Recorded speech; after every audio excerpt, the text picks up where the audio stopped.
Have you ever stolen something that wasn't meant to be taken? Something so precious that its absence leaves a void in the universe itself? Sarah Mitchell never imagined she would become a thief, especially not in the sterile corridors of Mercy General Hospital, where she had dedicated 12 years of her life to saving others. But on that cold February night, as the fluorescent lights hummed their monotonous song above the intensive care unit, she crossed a line that would forever alter the rhythm of her existence. What happens when the thing you steal refuses to stay silent? When it follows you home and reminds you every single night of what you've done? The monitors beeped their final symphony as David Holloway's life slipped away at 11:43 p.m. Sarah stood at his bedside, her gloved hands still warm from checking his pulse one last time, though she knew there was nothing left to find. 41 years old, too young, always too young. His chart read like a tragedy written in medical terminology. Terminal arrhythmia, experimental treatment, declined rapidly. But charts never captured the weight of a person's last breath, the way their eyes dimmed like stars burning out in a distant galaxy. Sarah had witnessed this transformation hundreds of times, yet each death carved another piece from her soul, leaving her increasingly hollow, increasingly desperate to believe that her work mattered. David's chest lay exposed, revealing the sleek metallic device embedded just below his collarbone, the HeartSync. She had read about it in medical journals, whispered about it with colleagues over bitter hospital coffee, an experimental cardiac monitor that didn't just track heartbeats, but somehow recorded them, stored them, preserved them like digital ghosts. BioCardio Tech's crown jewel. David had been one of only 7 patients testing the technology. Now he was dead, and the device pulsed with a faint blue light, still active, still recording nothing. "Sarah?" The voice startled her. Dr. Marcus Reed stood in the doorway, his green eyes tired behind wire-rimmed glasses. "You've been with him for hours. Why don't you take a break? The night shift is brutal enough without torturing yourself." She forced a smile. The kind nurse is perfect after years of hiding their breaking hearts. "I'm fine, Marcus, just finishing up the paperwork." Her voice sounded steadier than she felt. Marcus lingered a moment longer, concern etched across his features, before nodding and disappearing down the corridor to check on another patient, whose heart still remembered how to beat. Sarah turned back to David's body. In the silence, she could almost hear his voice from earlier that evening, when consciousness had briefly flickered back.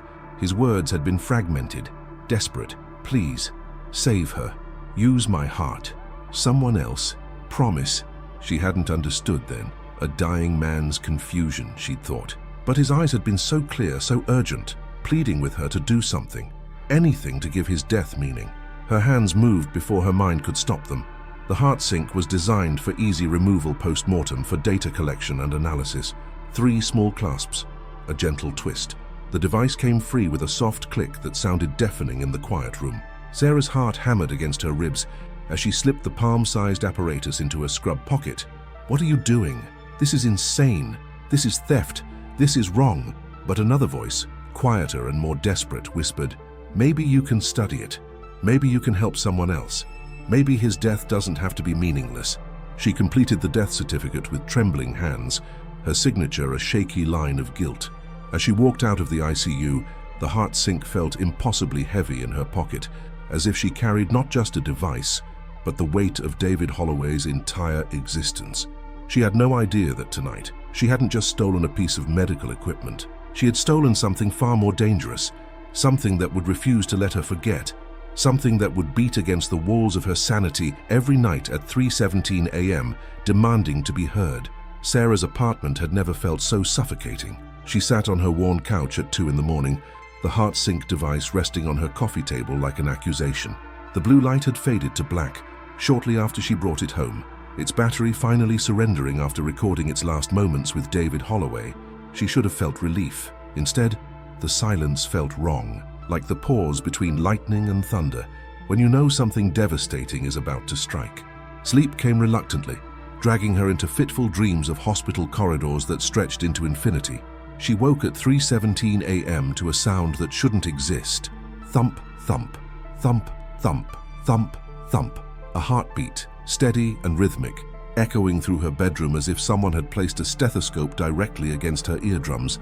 Sarah bolted upright, her own heart racing in chaotic counterpoint to the phantom rhythm. The sound was everywhere and nowhere, reverberating off the walls, pulsing through the floor, filling every corner of the darkness with its relentless cadence. Her trembling fingers found the lamp switch.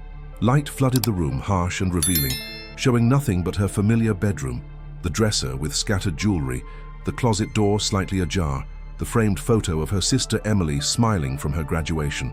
No one else was there, nothing that could produce that sound. Yet it continued, unwavering, intimate, as if David Holloway's heart had somehow taken residence in her home. Thump, thump, thump, thump. She pressed her palms against her ears, but the sound didn't diminish. It wasn't coming from outside. It was deeper than that, resonating from somewhere she couldn't block. Sarah stumbled to the living room, where the HeartSync lay dormant on the coffee table. She grabbed it, checking for any signs of activity. The device was completely dead. No lights, no vibration, no indication of functionality whatsoever. She shook it, pressed every button, held it to her ear. Nothing. The heartbeat continued its steady march through her consciousness, indifferent to her growing panic. This isn't real, you're exhausted, it's stress, it's guilt manifesting as auditory hallucination. You need sleep, proper sleep, maybe medication. But the sound was too vivid, too present, carrying a weight that hallucinations shouldn't possess. The beating finally stopped at 3:34 a.m., cutting off mid-rhythm as abruptly as it had begun. The silence that followed felt like falling into a void. Sarah stood in her living room, clutching a dead piece of technology, questioning whether she had imagined the entire episode.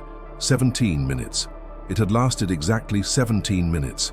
She checked her phone, confirming the time, needing something concrete to anchor herself to reality. She didn't return to bed. Instead, she sat at her kitchen table as dawn crept through the windows, drinking coffee that tasted like regret, and researching the HeartSync device on her laptop. The official information was sparse. Advanced cardiac monitoring system utilizing proprietary technology to track and record heart rhythm patterns for medical analysis. Nothing about continued activity after patient death. Nothing about auditory phenomena. Nothing that explained what was happening to her. At 7:30 a.m., her phone buzzed with a text from Marcus. Hospital admin wants to talk to everyone who worked with David Holloway yesterday. Something about missing equipment. You okay?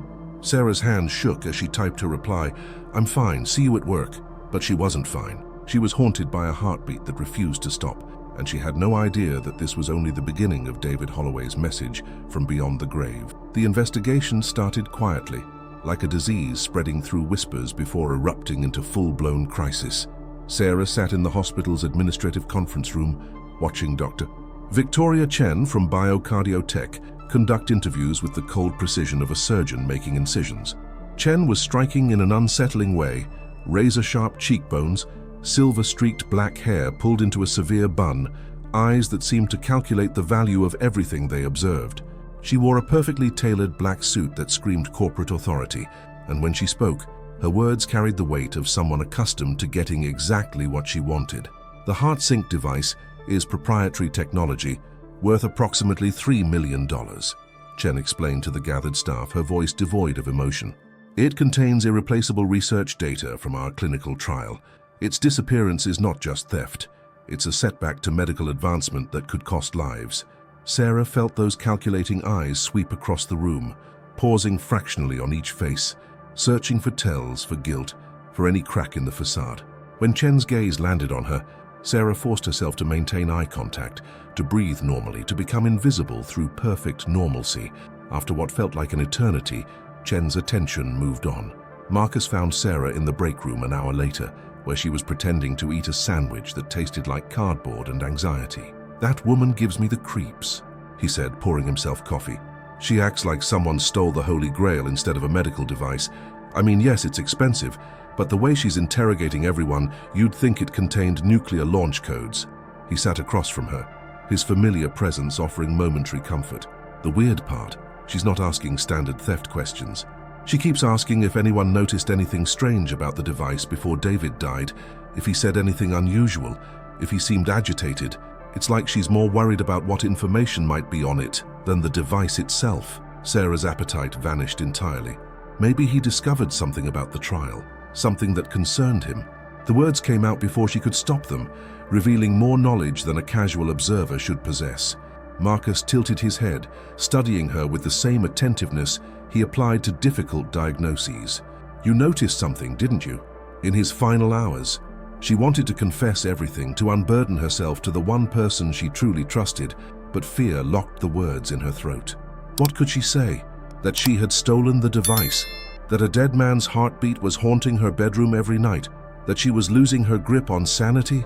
That night, Sarah barely made it home before the beating began. 3:17 a.m. arrived like clockwork, and with it, David's heart announced its presence with renewed intensity. But this time, something was different. Between the rhythmic thumps, Sarah heard something else. Fragments of sound like a radio station drifting in and out of reception. A child's laugh, the rustle of papers, a woman's voice saying, "Dangerous. They can't know." David's own voice, weak but urgent. "Emma, protect." The sounds layered over each other, chaotic and incomplete, like memories bleeding through the barrier between life and death. Sarah grabbed her laptop with shaking hands and began researching with desperate focus. What she discovered in a buried academic paper made her blood run cold. The HeartSync wasn't just monitoring heartbeats. According to a leaked research proposal, BioCardio Tech had developed technology to capture neural cardiac signatures, the unique patterns created when the brain and heart communicate during intense emotional experiences. They weren't just recording hearts, they were recording consciousness itself, preserving fragments of human experience in digital amber. And if that was true, then David Holloway wasn't just haunting her with his heartbeat. He was trying to tell her something, using the only voice he had left. Sarah spent 3 sleepless nights decoding the fragments that accompanied David's heartbeat. She recorded the sounds on her phone, played them back at different speeds, isolated individual words from the chaos. What emerged was a narrative of horror that turned her theft from a moment of weakness into something far more significant. David Holloway hadn't died from his heart condition. The data embedded in the HeartSync's memory showed something impossible to ignore.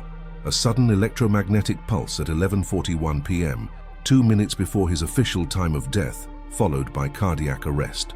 Someone had stopped his heart deliberately, using equipment that left barely a trace. Someone had murdered him. The realization hit Sarah like physical force, driving her to her knees in her living room at 4 in the morning. She had stolen evidence of murder. She possessed proof that David's death wasn't the natural conclusion of terminal illness, but a calculated execution. But why? What had he discovered that was worth killing for? The fragmented memories provided pieces of the answer. David reviewing medical files that showed discrepancies in patient outcomes, David confronting someone about falsified data, David threatening to expose BioCardio Tech's real purpose for the HeartSync program. The technology wasn't meant to save lives. It was designed to extract human consciousness, to create digital copies of people's memories and experiences. And David had learned too much. The knock on Sarah's door at 6 a.m. sent her heart into her throat. Through the peephole, she saw Dr. Victoria Chen standing in the hallway, flanked by 2 men in dark suits who had corporate security written all over them. Sarah's hands trembled as she opened the door, keeping the chain lock engaged. "Can I help you?" Her voice betrayed her fear despite her efforts to control it. Chen's smile was surgical, precise and cold. "Ms. Mitchell, I'm here to offer you an opportunity. We know hospital work is demanding and often underappreciated. BioCardio Tech is prepared to offer you a significant financial incentive, let's say $100,000, for any information about our missing device. No questions asked, just information." The pause that followed was weighted with unspoken threats. Of course, if someone were to be withholding evidence of theft, that person would face serious legal consequences, criminal charges, loss of nursing license, possible prison time. Sarah felt the walls closing in. Chen knew, maybe not with certainty, but with enough suspicion to apply pressure. "I don't know anything about your device," Sarah managed, her throat dry. "I wish I could help." Chen's expression didn't change, but something flickered in her eyes. Disappointment or perhaps acknowledgement of a challenge. "That's unfortunate, but if you remember anything at all, here's my direct number." She slid a business card under the door. "Time is of the essence, Ms. Mitchell, for everyone involved." After Chen left, Sarah collapsed against the door, her mind racing. She couldn't keep the device, she couldn't turn it over. She couldn't go to the police without admitting theft. But she also couldn't let David's murder go unpunished or allow whatever sinister experiment BioCardio Tech was running to continue. She needed help, and there was only one person she could trust.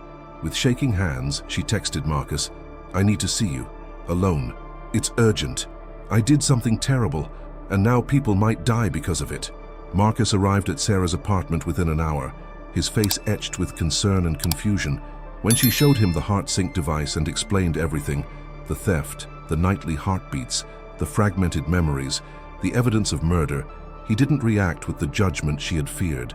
Instead, he listened with the same focused intensity he brought to complex medical cases, asking questions, examining the device, reviewing her recordings. "This is insane," he finally said, running his hands through his hair. "If what you're saying is true, if this device really contains proof that David was murdered and that BioCardio Tech is experimenting with consciousness extraction, then we're dealing with something massive and incredibly dangerous." Together, they spent hours analyzing the data Sarah had collected. Marcus, with his background in cardiology, identified the electromagnetic signature that had stopped David's heart. This wasn't natural. This was deliberate and sophisticated. Someone with advanced medical knowledge and access to specialized equipment. As they worked, the pieces fell into place with terrifying clarity. David Holloway had been a software engineer before his illness, someone who understood technology and data. He had noticed anomalies in his own HeartSync readings and had started investigating other patients in the trial. What he discovered was that 3 previous trial participants had died under similarly suspicious circumstances, each one shortly after reporting concerns about the program. At 3:17 a.m., with Marcus present for the first time, David's heartbeat filled the apartment. Marcus's eyes widened as the sound materialized from nowhere, confirming that Sarah wasn't experiencing auditory hallucinations. But tonight, the message was clearer, more urgent, as if David had been gathering strength to communicate. Between the rhythmic beats came a single repeating phrase. "Emma. Danger, he next. Save her." October 15th. Sarah's hands shook as she grabbed her laptop. Emma. David had mentioned his daughter in his final moments.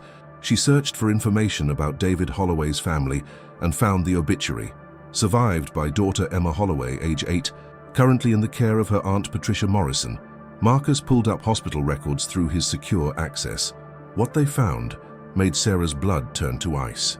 Emma Holloway had a congenital heart condition, mild enough that it hadn't required intervention yet, and according to recent medical files, Patricia Morrison had signed consent forms for Emma to undergo preventive cardiac monitoring through BioCardio Tech. The procedure was scheduled for October 15th, 3 days away. "They're going to use her as their next test subject," Sarah whispered, horror flooding through her. David discovered their real purpose and they killed him. Now they're targeting his daughter. She has the same genetic markers, the same condition. She's perfect for their experiment. Marcus's expression hardened with determination. "We need to stop this. We need to get Emma somewhere safe and expose what BioCardio Tech is doing." But even as he spoke, Sarah's phone buzzed with a notification. A news alert. ICU nurse Sarah Mitchell suspended pending investigation into missing medical equipment. Hospital sources suggest evidence of theft and misconduct. Chen was making her move, destroying Sarah's credibility before she could reveal the truth. They were running out of time, and the heartbeat in Sarah's apartment pounded on like a countdown to tragedy. The private clinic on the outskirts of Chicago looked innocuous, its pristine white exterior hiding the horror about to unfold within its walls. Sarah and Marcus arrived on October 15th with a plan born of desperation and courage. While Marcus contacted investigative journalist Rachel Torres with evidence from the HeartSync, Sarah approached the clinic where Emma Holloway was being prepared for her preventive procedure. Security stopped her at the entrance, but Sarah had anticipated this. She triggered the fire alarm, creating enough chaos to slip through during the evacuation. She found Emma in a pre-op room, a small girl with her father's dark eyes, looking terrified and alone. "Your daddy sent me," Sarah whispered, lifting the child into her arms. "I'm taking you somewhere safe." But Dr. Victoria Chen appeared in the doorway, flanked by security personnel, her composed mask finally cracking to reveal the obsession beneath. "How you don't understand what we're trying to achieve," Chen said, her voice shaking. "My son died at Emma's age. His heart gave out and I couldn't save him.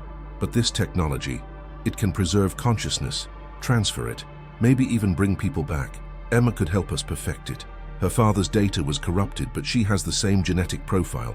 She's our chance to succeed." Sarah held Emma tighter, positioning herself between the child and Chen. "David died trying to stop you. He knew you were playing God with people's lives, harvesting their consciousness without consent. murdering those who discovered the truth. This ends now. Marcus burst through another entrance with Rachel Torres and 2 FBI agents, the evidence already uploaded, to secure servers and news outlets. Chen's face crumbled as she realized her empire was collapsing. She reached for Emma one last time, but Sarah stepped back. Some heartbeats are meant to stop. Some deaths have meaning because they prevent others.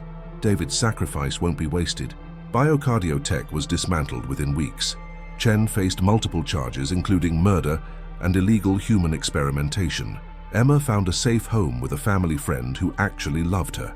Sarah accepted a plea deal, community service and probation in exchange for her testimony. She lost her nursing license but gained something more valuable: redemption and peace. On her last night in her apartment before moving to start fresh, Sarah waited at 3:17 a.m. David's heartbeat came one final time, but now it was gentle, peaceful, like a whisper of gratitude. Then silence. True, complete silence. David Holloway could finally rest. His daughter safe, his death given the meaning he had desperately sought. Sarah smiled through her tears, placed the deactivated HeartSync in an evidence box, and walked toward a future no longer haunted by stolen heartbeats. Some debts can only be repaid through courage, and some ghosts only disappear when justice is finally served.